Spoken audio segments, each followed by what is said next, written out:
हाँ बेटा, हमने बताया था अपनी क्लास में कि किसी भी जीव को पहचानने के लिए, यानी कि किसी भी जीव की व्याख्या करने के लिए हमें कितनी चीजों की जरूरत होती है? 3 चीजों की। कौन कौन सी? सबसे पहले पहचान, उसके बाद में नामकरण, तीसरे नंबर पे ट्रिक क्या बताई थी? DINC, drink, description of, identification, nomenclature, classification of an organism. और उसी टर्म को हम जब सिस्टमैटिक्स में ले गए थे तो 2 चीजें और थी। कौन कौन सी? इवोल्यूशनरी इंटर रिलेशनशिप और डाइवर्सिटी, मतलब आई और डी। आई मतलब अंतर संबंध, डी मतलब डाइवर्सिटी यानी विविधता। ठीक है, उससे हम आगे की ओर लेके चल रहे हैं कि स्टार्ट में एक तो है टेक्सोनॉमी यानी वर्गीकी, एक है सिस्टमैटिक्स, सिस्टमा वर्ड से, एक तीसरा आता है टेक्सोनोमिक कैटेगरी। अब बेटा इस चीज को अच्छे से समझना, वर्गीकी पदानुक्रम, यहां से क्वेश्चन सीधे पुट होता है।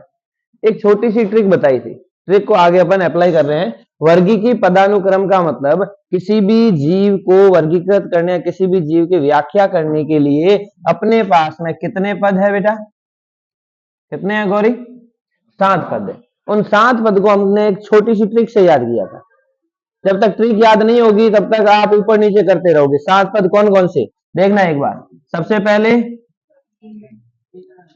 किंगडम को क्या बोलते हो?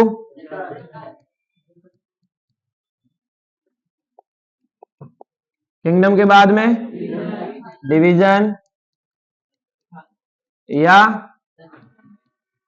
फाइलम या तीसरे नंबर पे क्लास या चौथे नंबर पे ऑर्डर या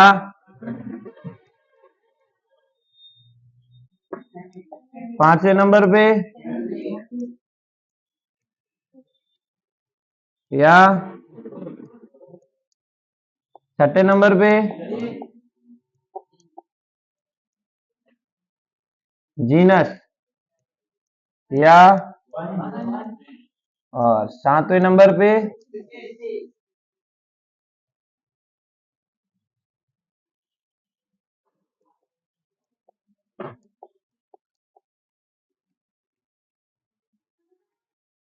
या बेटा ये 7 क्रम होता है। अब इन्हीं 7 क्रम के ऊपर 10 मिनट का खेल है। इन्हीं 7 क्रम में से क्वेश्चन एक ही पुट होता है, यानी एक ही आता है और फिक्स है, आना है। ठीक है ना? कैसे? किंगडम, किंगडम के अंदर डिवीजन, डिवीजन में क्लास, क्लास में ऑर्डर, ऑर्डर में फैमिली, फैमिली में जीनस और जीनस में। इनको याद करने के लिए, यही सीक्वेंस, यही क्रम याद करने के लिए आपको एक छोटी सी लाइन बताई थी। क्या बताई थी? केडी, यानी कि कोई भी एक व्यक्ति का नाम है, केडी कर दो, या उसको हम बोल रहे थे केपी, केडी या केपी। केडी या केपी को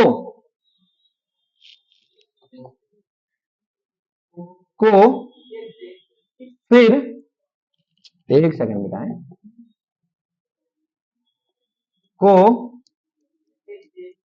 फिर से जीएस मतलब जनरल साइंस पढ़नी पड़ी। चलो, केडी और केपी तो है ही, को से हम लेके आ रहे हैं सी एंड ओ, फिर से लेके आ रहे हैं एफ से जी एस। केपी या केडी को फिर से जीएस पढ़नी पड़ी। K for kingdom, D for division, वही चीज है, K for kingdom, D for division, sorry phylum, C for class, O for order, F for, G for, S for. अब वही चीज तुम कह रहे थे कि सर आगे आगे जैसे हम चल रहे हैं पीछे की चीजें भूलते जा रहे हैं। जब रिवाइज हो रही है वो सारी चीजें याद आ रही है, लेकिन ये याद तब तक कारगर होगी जब आप कॉपी खोल करके देखोगे, क्योंकि इनके जितने आपको एमसीक्यू यानी डीपीपी दिए है ना, उतने और किसी टॉपिक के नहीं दिए। स्टार्ट में अपने यही होता था कि जैसे टॉपिक हो उसके बाद में 10 क्वेश्चन आपको एज ए पीडीएफ ग्रुप के अंदर डाल दिया, उनको सॉल्व करके लाना था, जो नहीं होता था यहाँ कराया जाता था, और जो हो जाता था वो बहुत बढ़िया। और इसमें आपको क्वेश्चन भी बता रखे हैं, जैसे कि पूछा जाए कि सही क्रम है, दे दिया, किंगडम दे दिया, डिवीजन दे दिया, ऑर्डर दे दी, क्लास दे दिया। दूसरा किंगडम, डिवीजन, क्लास, ऑर्डर, या बीच में से किसी को मिस कर दिया, इस तरीके से ऑर्डर बताना था। तो ये ट्रिक जब तक याद नहीं करोगे तब तक आपको वो चीज भी, जो क्रम है वो भी याद नहीं।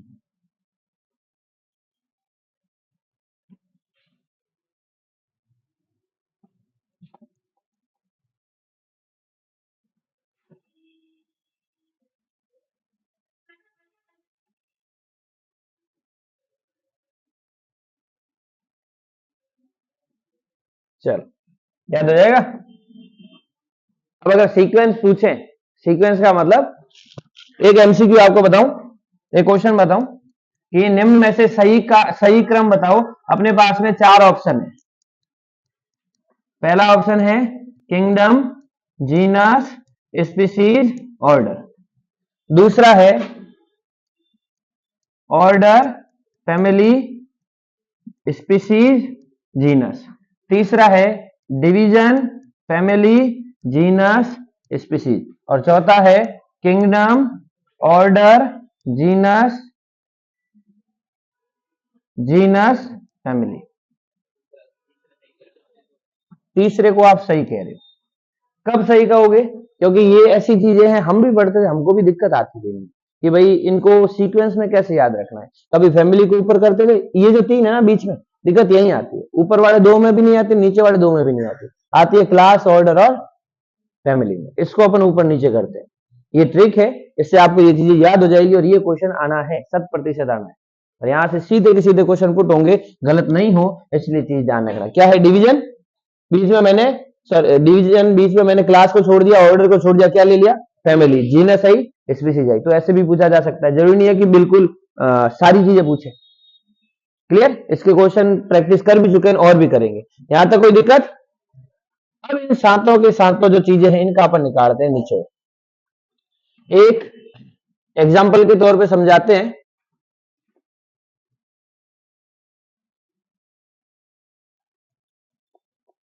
जैसे एक बात करूं मैं कि मेरे पास में स्पीसीज है, और उस स्पीसीज का जो नाम है वो है एक पैंथेरा।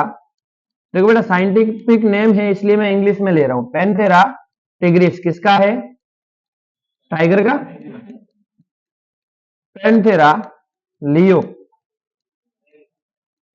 और पैंथेरा पैरडस। एक है शेर का, एक है चीते का, और एक है तेंदुए का। ये तीनों की तीनों क्या है? स्पीसीज है। स्पीसीज को हिंदी में कहते हैं जाति। इन जातियों को देखें, ये है जाति, ये है जाति, ये है जाति। आगे वाला शब्द किसका होता है? कल वाले नियम के अकॉर्डिंग वंश का। जब जातियां समूह बनाती है तब वो क्या कहलाता है? वंश कहलाता है, यानी जीनस कहलाता है। तो इन तीनों जातियों के अंदर अपने पास में वंश कौन सा? बेटा इंग्लिश पर मत जाना, ठीक है, क्योंकि हम सिस्टम पढ़ रहे हैं ये वाला। यहां पर टर्म इंग्लिश में ही पूछी जाती है, हिंदी में नहीं। इंग्लिश को ही हम ये कह सकते हैं कि हाँ, इस तरीके से लिख सकते हैं, पैंथेरा। ओके, तो ये 3 जातियां टिग्रिस, लियो, पैरडस। इनके अंदर जो वंश है यानी स्पीसीज के ऊपर जीनस है वो कौन सा है? पैंथेरा। यानी कि इस पैंथेरा के अंदर जितनी भी वाइल्ड कैट है, वाइल्ड कैट का मतलब है जंगली बिल्लियां, ये बिल्लियों का ही समूह है, लेकिन सारी जंगली है। देखा होगा, शेर देखो, चीता देखो, तेंदुआ देखो, छोटी बिल्ली की जैसी संरचना दिखती है, बस आकार अलग होता है, उनका भक्षण करने का तरीका अलग होता है। बिल्ली चूहे को खाती है, उसमें उतनी एबिलिटी है, ये बड़े बड़े शिकार करते हैं, लेकिन है बिल्लियों का ही समूह। तो एक है जंगली बिल्ली और एक है पालतू बिल्ली। अगर जंगली बिल्ली और पालतू बिल्ली को अलग करें तो जंगली बिल्ली का तो वंश आ गया पैंथेरा, पालतू बिल्ली का वंश कौन सा होता है? क्या बताया था? सॉरी, एक और वंश है जिसका नाम है फैलिस, जिसका नाम है फैलिस। फैलिस के अंदर जितनी भी पालतू बिल्लियां हैं उन्हें रखा था। अब ये हम बात करेंगे कि स्पीसीज किसे कहते हैं, जाति किसे कहते हैं, जीवों का समूह। वंश किसे कहेंगे, जातियों का समूह। तो वंश के ऊपर क्या था, फैमिली। फैमिली किसे कहेंगे, वंशों का समूह। तो अपने पास में वंश तो आ गया, ये थी जातियां, जातियों का समूह क्या कहलाया, वंश कहलाया। इसको मैं यहां पर लिख रहा हूं वंश। अब इन वंशों का समूह क्या कहलाएगा, वंशों का समूह क्या कहलाएगा बेटा, फैमिली। यानी कि पैंथेरा और फैलिस दोनों के दोनों वंश है, वो एक फैमिली में आते हैं। फैमिली का मतलब एक कुल में आते हैं, उस कुल का नाम होता है फैलिडी। क्या नाम होता है बेटा, फैलिडी। अब हमें ऊपर ऑर्डर की तरफ जाने के लिए ग्रुप चाहिए, समूह चाहिए, तो एक और जो फैमिली की जरूरत पड़ेगी। ये तो हो गई बिल्लियों की फैमिली, जिसमें दो प्रकार की बिल्लियां, एक तो वाइल्ड कैट और एक डोमेस्टिक मतलब पालतू बिल्लियां। और आगे चल करके हम वाइल्ड की तरफ चले गए। एक तो फैमिली है फैलिडी, एक दूसरी फैमिली है जिसका नाम है वेरी गुड। क्या नाम है, और इस कैनिडी के अंदर कौन आता है, डॉग्स आते हैं, कुत्ते आते हैं। यहां तक कोई दिक्कत। जब सारी दो या दो से अधिक फैमिली का समूह हो जाए तो उसको क्या बोलेंगे, ऑर्डर। ऑर्डर। चलो बात करते हैं कौन सा ऑर्डर है यहाँ पे। जब फैलिडी और कैनिडी मिल गए तो यहां पर एक ऑर्डर आया, कौन सा, कार्निवोरा। कार्निवोरा, ये क्या है, ऑर्डर। कार्निवोरा के अंदर, कार्निवोरस मतलब एक होता है ओमनीवोरस, एक होता है कार्निवोरस। हम जो है इन जंतुओं से यहां अलग होंगे। एक अपने पास में ऑर्डर है कार्निवोरा और एक ऐसा कैसा और ऑर्डर है जिसका नाम है प्राइमेटा। यहां हम इनसे डाइवर्ट हो जाते हैं। अपना जो ऑर्डर है वो है प्राइमेटा। प्राइमेटा में कौन आते हैं, प्राइमेट जितने भी, ठीक है ना, मैमल्स हो गए, वो प्राइमेट इनमें आते हैं। जब इन ऑर्डर का समूह बन जाता है तो वो क्या कहलाता है, क्लास यानी वर्ग। तो इन कार्निवोरा और प्राइमेटा की क्लास कौन सी, अपने पास में 5 क्लासें आपको सर ने बताई होगी, कौन सी, मैमेलिया, स्पीसीज, एम्फीबिया, एबीज और रेप्टिलिया। तो इनकी जो क्लास है उस क्लास का नाम है मैमेलिया या मैमल्स, राइट। इस मैमेलिया के जैसी की जैसी कुछ क्लासेज और है, तब जाकर के समूह बनेगा। ये मैमेलिया एक, फिर बात करें एबीज, स्पीसीज, उभयचर और रेप्टिलिया। जब इनका समूह बन गया तो ये क्या कहलाएगा, या तो कहलाएगा फाइलम या कहलाएगा डिवीजन। डिवीजन हमेशा प्लांट्स के लिए यूज आता है, जबकि फाइलम हमेशा एनिमल्स के लिए यूज आता है। तो ये क्या है, सारे के सारे एनिमल्स। तो हम यहाँ यूज क्या करेंगे, फाइलम या डिवीजन, फाइलम। फाइलम शब्द किसके द्वारा दिया गया था, लिखा है आपको, एक साइंटिस्ट था जिसका नाम था कुवियर, याद आया, उस कुवियर ने फाइलम शब्द दिया था। ये सारे के सारे, चलो अभी इधर देखो, देख लेंगे उसको कुवियर। ये सारे के सारे जो क्लास है वो मिलकर के बनाएगी डिवीजन। और इनका डिवीजन कौन सा, इनका डिवीजन होता है कशेरुकी, वर्टिब्रेट। नाम सुना है वर्टिब्रेट और इनवर्टिब्रेट, कॉर्डेटा, नॉन कॉर्डेटा। तो ये कैसे हैं, कॉर्डेटा। अब ऐसे के ऐसे और भी डिवीजन है, कौन कौन से हैं बेटा, एक तो डिवीजन है नॉन कॉर्डेटा, राइट, एक और है हेमिकॉर्डेटा, दोनों के बीच का, ये हेमिकॉर्डेटा। जब इन डिवीजन का समूह बन जाएगा तो वो क्या कहलाएगा, किंगडम कहलाएगा। ये किंगडम सबका राजा, और किंगडम कौन सा है यहां पे, एनिमल किंगडम। हमने छोटे से स्टार्ट किया था, बड़े की तरफ पहुंचे हैं। अब इधर से वापस स्टार्ट करते हैं। पूरा किंगडम एक राज्य है, साम्राज्य है, एनिमल किंगडम। एनिमल किंगडम के अंदर 3 division, Chordata, non Chordata, Hemichordata. मैं वापस प्रोनाउंस कर रहा हूं, पहले आता है नॉन कॉर्डेटा, फिर हेमिकॉर्डेटा, फिर कॉर्डेटा। क्यों?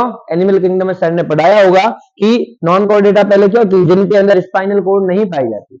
हेमिकॉर्डेटा ऐसा है जो इन दोनों के बीच का है, और कॉर्डेटा है जो सबसे विकसित होते हैं, है ना। जैसे क्लासिफिकेशन बताया था सममिति, कौन सा, एक तो होता है अरीय, एक होता है द्विपार्श्व। नॉन कॉर्डेटा से स्टार्ट करते हैं तो अरीय स्टार्ट होता है, अरीय आगे चलते चलते खत्म हो जाता है और द्विपार्श्व स्टार्ट हो जाता है। क्लियर? फिर हम बात करते हैं सीलोम की। सीलोम का मतलब है प्रगुहा या गुहा या कैविटी, यानी कि त्रिस्तरीय। कौन सी? एक्टोडर्म, मेसोडर्म, एक्टोडर्म, मेसोडर्म और एंडोडर्म। तो बात करते हैं नॉन कॉर्डेटा, तो स्टार्ट से चलते हैं तो इनमें कोई प्रगुहा नहीं होती, सीलोम नहीं होती, तो ए सीलोमेट। जैसे ही हम आते हैं एस के हेलमेंथिस पे, है ना, तो एस के हेलमेंथिस आता है स्यूडोसीलोमेट, आभासी या कूट गुहा नाम सर ने बताया होगा। और उसके बाद के जितने भी है, एस के हेलमेंथिस के बाद में आर्थ्रोपोडा, मोलस्का, इकाइनोडर्मेटा, हेमिकॉर्डेटा और सारे के सारे कॉर्डेटा। ये कैसे है? ये सीलोमेट, मतलब कि 3 स्तर पाए जाते हैं, एक्टोडर्म, मेसोडर्म और एंडोडर्म। हम जो ब्लड पढ़ने वाले थे उनकी उत्पत्ति मेसोडर्मल होती है, कनेक्टिव टिश्यू है, यानी कि जो कॉर्डेटा है वो बाद में, उससे पहले हेमी और हेमी से पहले नहीं। एनिमल किंगडम के डिवीजन कितने?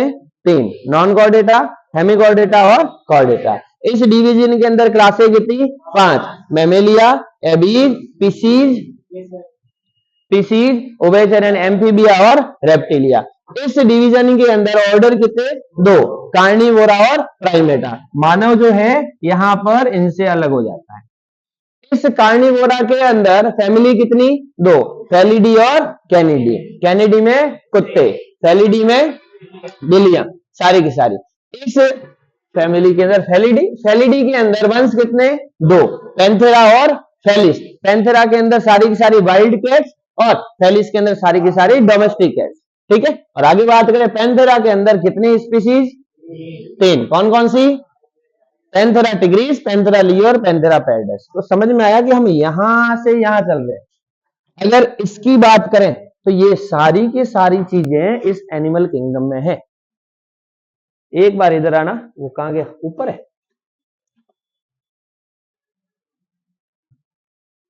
ये। इसकी बात करें तो ये सारे के सारे इसमें है। अगर एनिमल किंगडम में देखें तो बताओ समानताएं ज्यादा है या जटिलताएं ज्यादा है? ऑब्वियसली एनिमल किंगडम के अंदर ये सारी चीजें, कुत्ते भी आ गए, बिल्लियां भी आ गए, मानव भी आ गए, पीसीज भी आ गए, मछलियां, पक्षी, सांप वगैरह। तो बताओ एनिमल किंगडम में समानता ज्यादा हुई या जटिलता हुई? जटिलता हुई। तो ये टर्म यहां पर ध्यान रखनी है आपको कि जो एनिमल किंगडम है,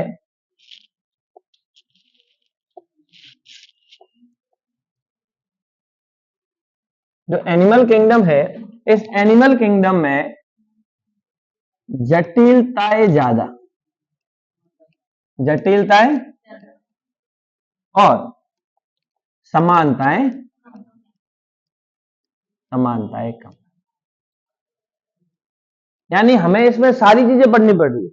तो ऊपर से नीचे की तरफ आते हैं, वापस क्वेश्चन यहां पर ऊपर से नीचे की तरफ आते हैं तो समानताओं की संख्या बढ़ती जाती है, जटिलताओं की संख्या कम होती जाती है। तो स्पीसीज की बात करें तो स्पीसीज 3 ही है, पैंथेरा, पैंथेरा, पैंथेरा टिग्रिस, लियो और पैरडस। तो यहां हम बोलेंगे कि जो समानताएं हैं वो ज्यादा होती है,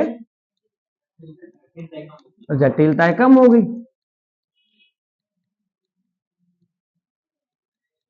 जैसे हम यहां पहुंचे, फैमिली, एक फैमिली का नाम बताऊं, सोलेनेसी। सुना है नाम? आलू कुल कहते हैं। आलू भी आता है, टमाटर भी आता है, बैंगन भी आता है। मतलब ऊपर सबको पढ़ना पड़ रहा था, यहां आए तो सिर्फ सोलेनेसी को पढ़ना पड़ रहा है। सोलेनेसी से नीचे आए तो हमें सोलेनम पढ़ना पड़ रहा है, पिटूनिया वगैरह सारे हट गए। उससे भी नीचे आए तो हमें सिर्फ आलू पढ़ना पड़ा है, सोलेनम भी नहीं, सिर्फ ट्यूबिरोसम पढ़ना पड़ रहा है। जैसे इसके अंदर बात करें तो 3, कौन से? सोलेनम ट्यूबिरोसम आलू, सोलेनम लाइकोपर्सिकन टमाटर, सोलेनम मेलोंजिना बैंगन। यानी कि हम बाकी फैमिलियों से चले गए, बाकी जितनी भी है जैसे पोएसी यानी ग्रेमिनी फैमिली आई, एनाकार्डियेसियाई, एपोसाइनेसियाई, एस्ट्रेसियाई, है ना, वो सारी चली गई। हम सिर्फ एक के पे ही बात करें और यहां बात करते तो सबकी करनी पड़ती। तो नीचे आते हैं तो समानताएं ज्यादा होती, जटिलताएं कम होती। अब सवाल आता है कि जब वर्गीकी पदानुक्रम या टेक्सोनोमिक कैटेगरी में ऊपर से नीचे आते हैं चार ऑप्शन, समानताएं बढ़ती है, समानताएं घटती है। ऑप्शन क्या सही हो जाएगा? नीचे दो ऑप्शन और है, जटिलताएं बढ़ती है या समानताएं घटती है और जटिलताएं बढ़ती है। समानताएं बढ़ती, जटिलताएं घटती है, ये ऑप्शन। और एक पहले जो ऑप्शन बोला कि सिर्फ समानताएं बढ़ती है, तो एक ऑप्शन को प्रीफर ना करके हम कितने ऑप्शन को प्रीफर करेंगे? इस चीज को आपको ध्यान देना है। चीज समझ में आई? बोला कि इसके ऊपर 10 मिनट का ही निचोड़ है, अभी तक इसको हम डिटेल में लेके ही नहीं गए। सिर्फ ये बताया है कि ये 7 पदानुक्रम होते हैं, इन 7 पदानुक्रम को समझने के लिए हमने ये चीज बताई।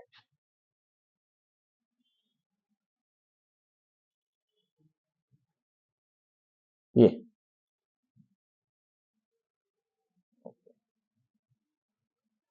कोई दिक्कत यहां तक? अब हम इसको लेके चल रहे हैं डिटेल में। छोटे से शुरुआत करते हैं। सबसे पहले अपने पास में कौन है?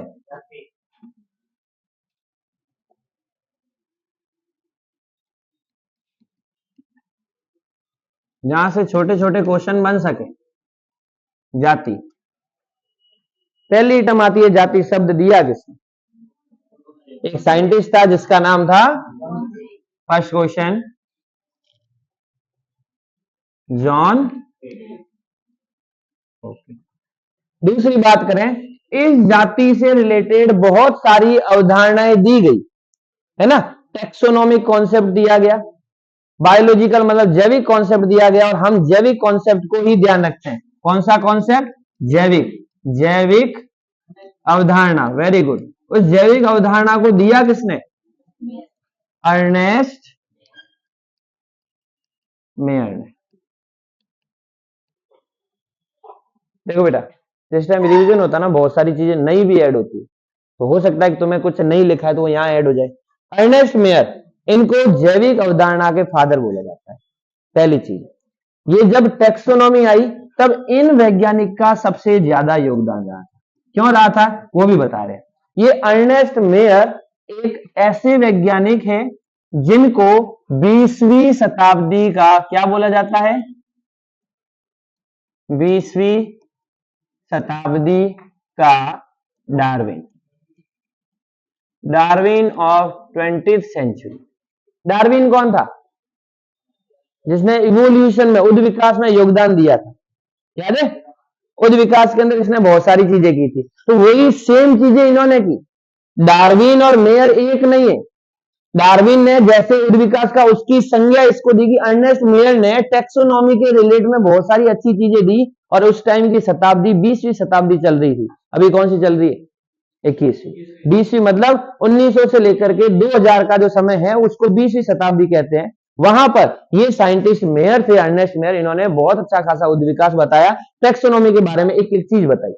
इसलिए इनको 20वीं शताब्दी का क्या बोला जाता है? डार्विन।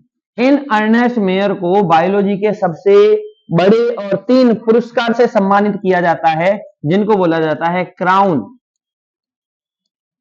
Of biology. 3 पुरस्कार,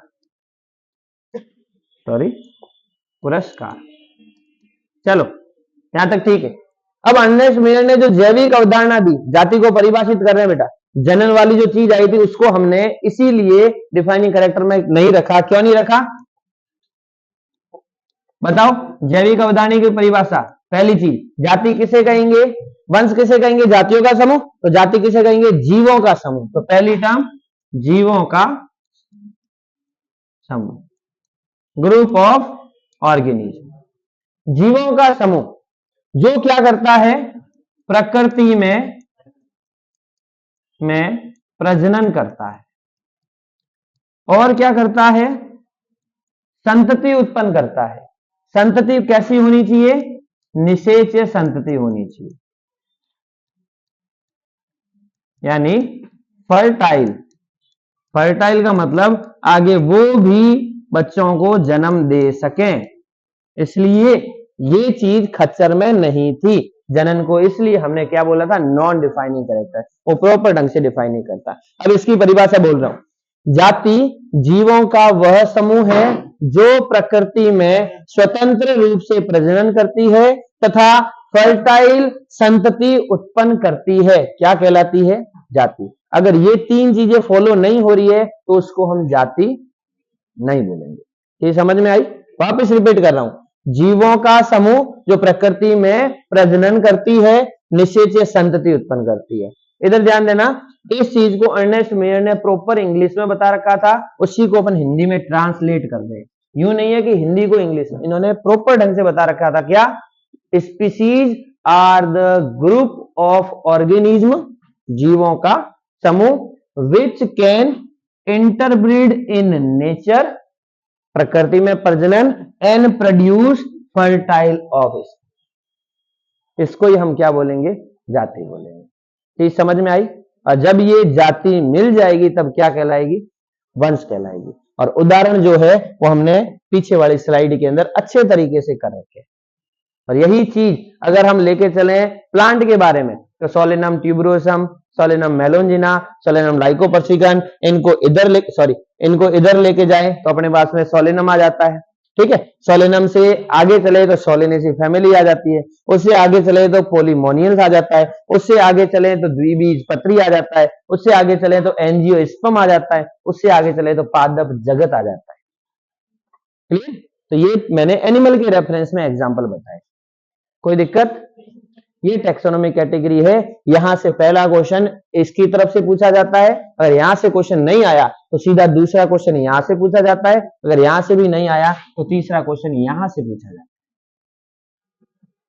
पहले वाले क्वेश्चन का आंसर ट्रिक में है, दूसरे वाले क्वेश्चन को हमने पूरा एक्सप्लेन कर दिया, तीसरे वाले क्वेश्चन के लिए हमने बस छोटी सी चीज से समझा दिया। और अगर नहीं तो यहां या तो जॉन रे या अर्नेस्ट मेयर या उसकी ऊपर दे दी पूरी डेफिनेशन कि जीवों का समूह जो प्रकृति में प्रजनन करता है, निषेचित संतति उत्पन्न करता है, कहलाता है। नीचे 4 ऑप्शन दे दिए, स्पीशीज, जीनस, ऑर्डर, फैमिली।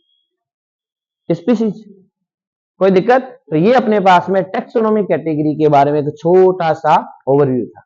जिसने पढ़ रखा है उसके लिए अच्छी तरीके से रिवीजन है, जिसने नहीं पढ़ रखा है वो अच्छी तरीके से देख लेना, और एक बार देखने से ये सारी चीजें याद हो जाती है। क्लियर? अब अपन आगे चलते हैं। क्या करें? इस टेक्सोनोमी कैटेगरी के बाद में आते हैं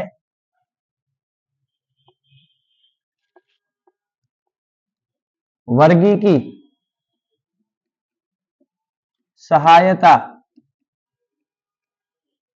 साधन, जिसको अपन बोलते हैं टेक्सोनोमिक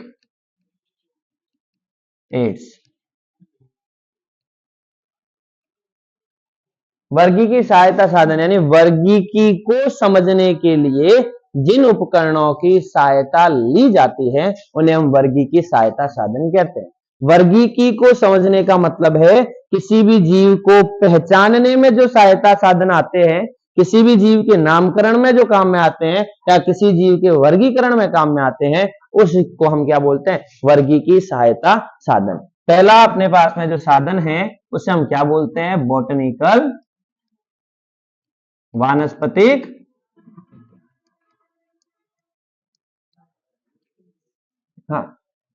बॉटनिकल गार्डन या वानस्पतिक उद्यान अपने इस वर्ल्ड में, विश्व में सबसे बड़ा बॉटनिकल गार्डन कौन सा? रॉयल बॉटनिकल गार्डन कहां पर है? क्यू, लंदन में। अब हम बात करते हैं अपने इंडिया की। इंडिया में सबसे बड़ा बॉटनिकल गार्डन कहां है? शिवपुर, हावड़ा, कोलकाता में। नाम क्या है? पहले उसका नाम था इंडियन बॉटनिकल गार्डन या नेशनल बॉटनिकल गार्डन। कहां पर? शिवपुर में। शिवपुर कहां पर? हावड़ा कहां पर, कोलकाता कहां पर, इंडिया में। तुम भी आते हो इंडिया में?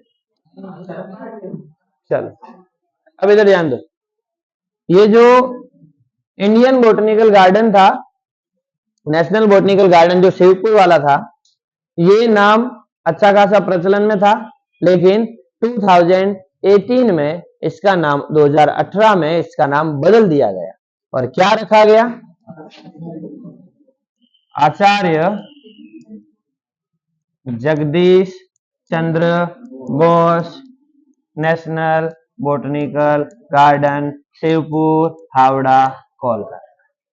कोई दिक्कत? अब इस गार्डन की कुछ खास बातें हैं वो पूछी जाती है। पहली बात, कल बताया था प्लांट के रेफरेंस में उनकी जो एज है, मतलब उनमें वृद्धि है, कंटिन्यू होती रहती है। तो इसी गार्डन के अंदर एक बहुत बड़ा बरगद का, जो कितनी वर्ष से है, ओके, पहली चीज तो ये जो ये पूरा पूरा बोटनिकल गार्डन है कोलकाता में, वहां पर इस बरगद के लिए बिल्कुल सेपरेट एरिया बना रखा है, जो कितना बेटा, 14,500 स्क्वायर फीट में फैल रखा है। मेरी हाइट है 5 फीट 7 इंच और इधर कितनी है, 14,500। तो आप एरिया का अनुमान लगा सकते हो। क्लियर?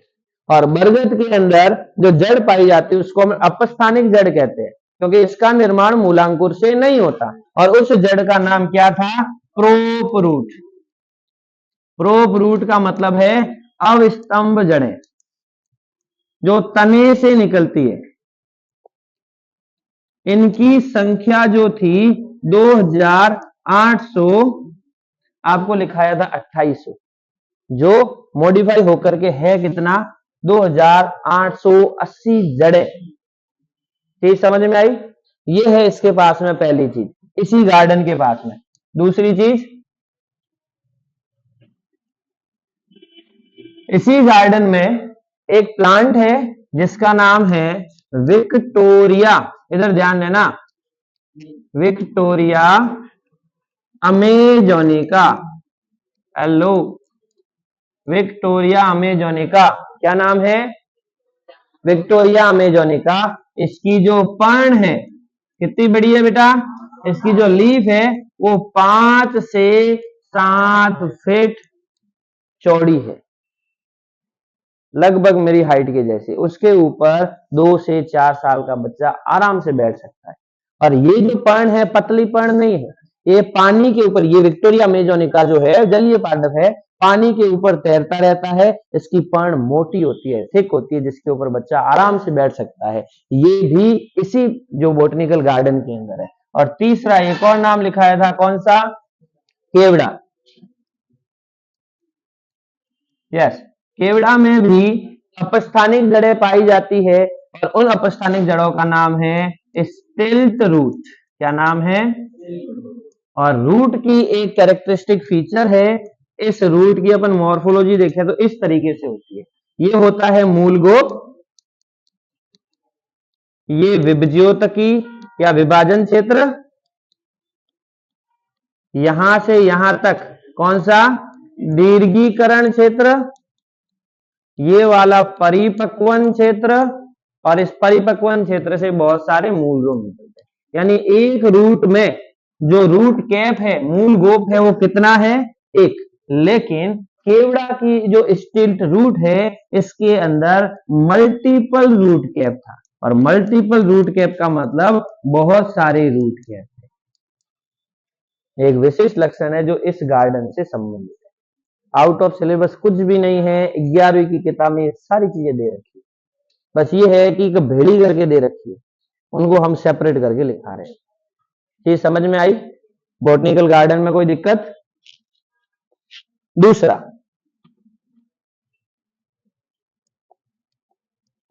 हाँ मेहताब सिंह, दूसरा क्या है, जू, जिसको हम बोलते हैं चिड़ियाघर। तो बस ऐसे बोला जाता है, बाकी इसको बोलते हैं प्राणी संग्रहालय। जैसा बोटनिकल गार्डन है पादपों का खेल, पादपों के रहने का स्थल, वैसे जू जो है ये मानव निर्मित होता है, जिसके अंदर जितने भी वाइल्ड एनिमल है उनको पिंजरे के अंदर रखा जाता है, ठीक है, बाहर नहीं रखा जाता। काम क्या आता है?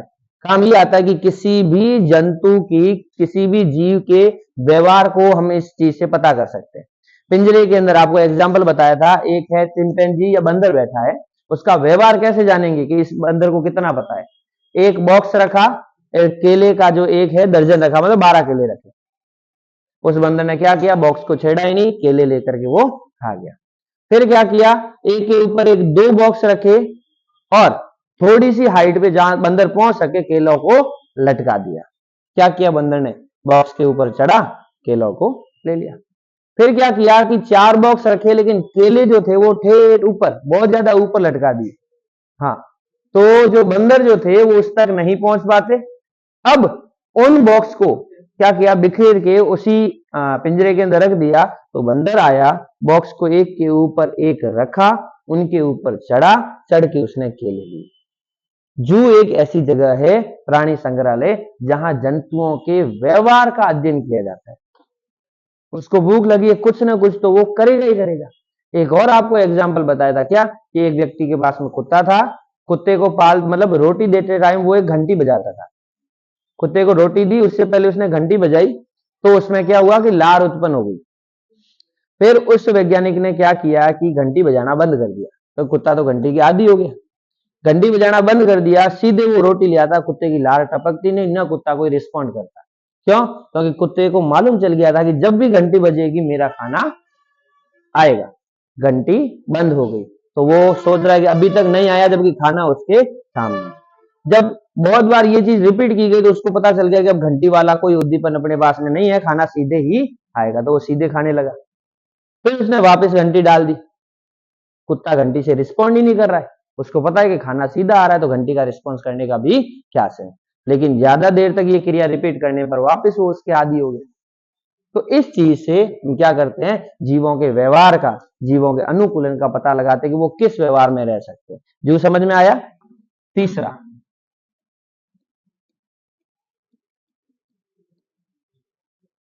म्यूजियम, संग्रहालय कहते हैं जिसको। म्यूजियम देखा होगा, म्यूजियम में कोई जीवित चीज देखी? तो इसमें जीवित नहीं होती। अपनी जो बायोलॉजी की लेबोरेटरी रहती है स्कूल के अंदर, कॉलेजेस के अंदर, वो अपना म्यूजियम है, जिनके अंदर हम मानव का कंकाल, उसका अध्ययन कर सकते हैं, जिनके अंदर जीवों को मार के फॉर्मेलिन नामक रसायन के अंदर डाल दिया जाता है जो लंबे समय तक सुरक्षित रह सके।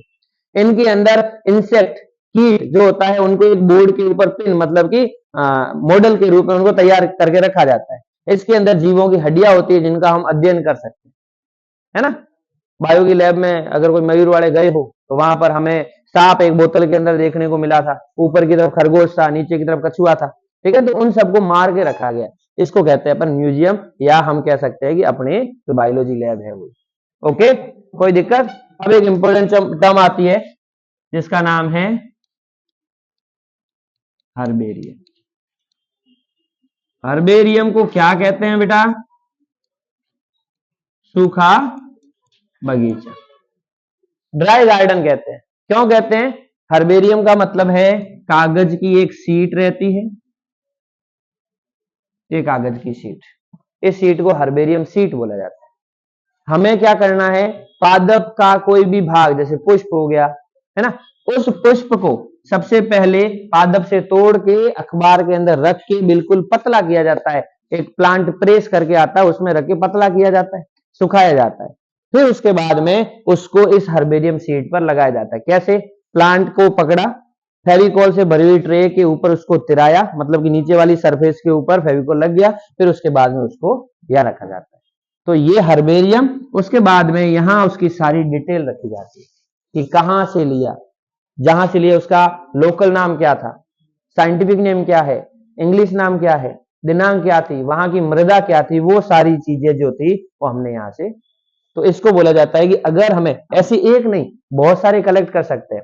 अब मेरे को चाहिए कि सोलनेसी फ्लावर के अंदर, सॉरी सोलनेसी फैमिली के अंदर मेरे को आलू का अध्ययन करना है, तो आप किसी भी लैब में जाओ, वहां का हर्बेरियम उठाओ, अगर तैयार है, सीधे के सीधे फैमिली निकाली सोलिनेसी, सोलिनेसी के अंदर निकाला सोलेनम, सोलेनम के अंदर निकाला ट्यूबरोसम, तो वहां पर उस ट्यूबरोसम के बारे में पूरी डिटेल आप कर सकते हो। इसको बोलते हैं हम हर्बेरियम। तो ये हर्बेरियम शीट है, इसकी जो साइज है वो पूछी जाती है, क्या होती है बेटा? 11.5 इंच 16.5। कोई दिक्कत? एनसीईआरटी के अंदर ये मेंशन है। आगे चलें। अब आते हैं, कुछ पुस्तकें आती है। पहली है मोनोग्राफ, फिर है मैनुअल, फिर है फ्लोरा, ई को अभी रख रहे हैं अपन, और फिर है फौना। ये चारों क्या है? साहित्य है। साहित्य का मतलब ये चारों की चारों क्या है? किताबें हैं। ये चारों की चारों क्या है बेटा? किताबें। मोनोग्राफ, इधर ध्यान देना, हमने पीछे टैक्सोनॉमिक कैटेगरी पढ़ी,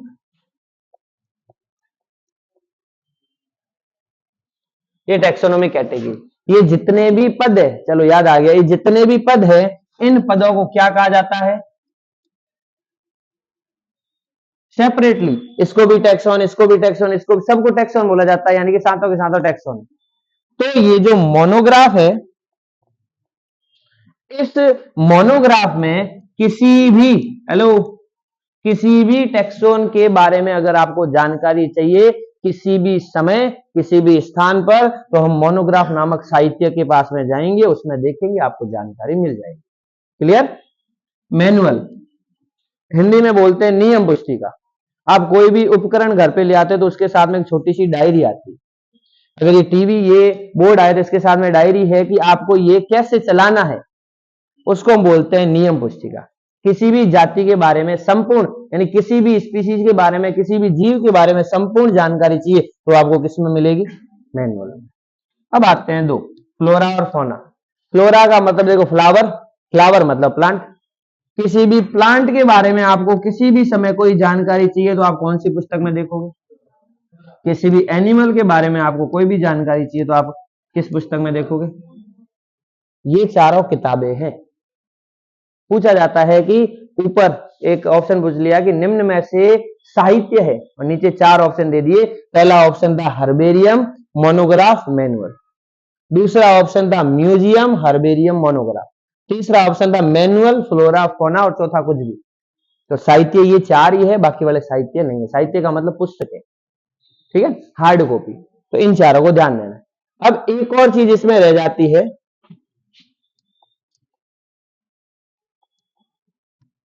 उस चीज का नाम क्या है? बस, कि हिंदी में कहते हैं कुंजी। जैसे कि हम जिस टाइम हम पढ़ते थे, एक छोटी सी लेबोरेटरी के अंदर प्रैक्टिकल याद नहीं होते थे, तो एक छोटी सी पुस्तिका आती थी नकल करने के लिए, छोटे छोटे पेज एकदम बिल्कुल बारीक लिखा हुआ, उसको कहते थे कुंजी। यहाँ पर भी वैसी ही चीज है। कुंजी का मतलब है कि इसके अंदर आपको दो कथन मिलेंगे। कितने कथन मिलेंगे? दोनों में से एक को तो आपको क्या करना पड़ेगा, दूसरे को क्या करना पड़ेगा? आपको एक दे दिया फ्लावर, कोई भी फ्लावर दे दिया तो आपने कभी देखा ही नहीं, और मैं कहूँ कि इसकी पहचान करो, तो आपको किसके पास जाना पड़ेगा? की के पास में। कैसे करोगे? उस फ्लावर के अंदर सबसे पहली चीज देखने वाली तो चार चीजें। सबसे बाहर बाह्यदल, दल, पुंकेसर, स्टिकेसर। तो सबसे पहले हम देखेंगे बाह्यदल। अगर बाह्यदल जुड़े हैं तो उसको हम बोलते हैं गैमोसिपेलस, अलग है तो पॉलीसिपेलस। दोनों में से एक देखो। अगर जुड़े हुए हैं तो हम सिर्फ क्या रखेंगे? गैमोसिपेलस रखेंगे। क्या पॉली भी रखेंगे? नहीं। अगर जुड़े हुए हैं तो सिर्फ हम गैमोसिपेलस के साथ में जाएंगे और पॉलीसिपेलस को क्या कर देंगे? अभी भी हमें फ्लोवर का नाम पता नहीं चला, तो हम जाते हैं दल पे। फिर दल में देखो गैमोपिटेलस है या पॉलीपिटेलस है, मतलब कि संयुक्त दली है या पृथक दली है। अगर पृथक है तो पृथक वाले को हमने एक्सेप्ट कर लिया, संयुक्त वाले को हमने छोड़ दिया, रिजेक्ट कर लिया। अभी पता नहीं चला है, चलो आप पुंकेसर पे।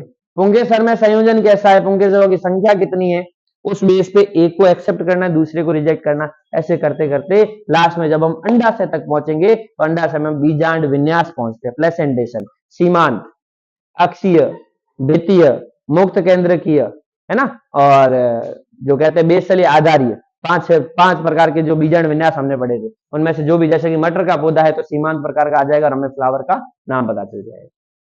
अब इसमें जो इंपॉर्टेंट चीज ध्यान देनी है कि जो प्रत्येक कथन है, पहले तो सॉरी दोनों कथन है, उन दोनों कथनों को क्या कहते हैं? क्या बोलते हैं बेटा? दोनों मतलब पेयर में, और पेयर को क्या बोला जाता है? कपल। पीछे क्या लगाना है? कपलेट। कप और प्लेट दोनों का मिलन। अगर दोनों नहीं होंगे तो भी की जो है किसी काम की नहीं है। और दोनों कथनों में प्रत्येक कथन को क्या कहा जाता है? प्रत्येक कथन को लीड कहा जाता है। आपने टर्म सुनी होगी कहीं पर कि भाई आर्मी वाले हैं, वो कहते हैं कि हमें इस जगह पे लीड मिल गई। लीड मतलब कि कुछ सुराग मिल गई। तो प्रत्येक में से जिसको हमने एक्सेप्ट किया वो तो लीड है, जिसको रिजेक्ट किया वो भी लीड है कि उसको भी हमने छोड़ दिया। तो दोनों कथनों को कपलेट कहते हैं। उसमें से प्रत्येक कथन को क्या बोला जाता है? लीड बोला जाता है। ये अपने स्टार्ट की टेक्सोनॉमी के बारे में यहाँ पर सारी चीजें पूरी होती है। यानी कि पहचान देख के की, नामकरण पंडित जी कैरोलस लीनियस को बुला के कर लिया, और वर्गीकरण है जो वो नेक्स्ट चैप्टर में आता है। वहां पर अपने पास में हैकल भी आता है, वहां अपने पास में कूपलैंड भी आता है, वहां अपने पास में अरस्तु भी आता है, वहां कैरोलस लीनियस भी आता है, और वहां सबसे प्रमुख पंडित जी कौन? R.H.V. टेकर, वो भी आता है। ठीक है। और क्लासिफिकेशन को हम जो है वो नेक्स्ट क्लास के अंदर लेंगे। आज तक वाला क्लियर? अगर किसी को लिखना है तो आप इन चीजों के बारे में लिखो। ये जो स्टार्ट के है ना, इन चीजों के बारे में आप लिख सकते हो, वरना लिखा नहीं तो वैसे है ही, बस ये शॉर्ट में समझा रखा है, ये लिख दो भले, कोई दिक्कत नहीं।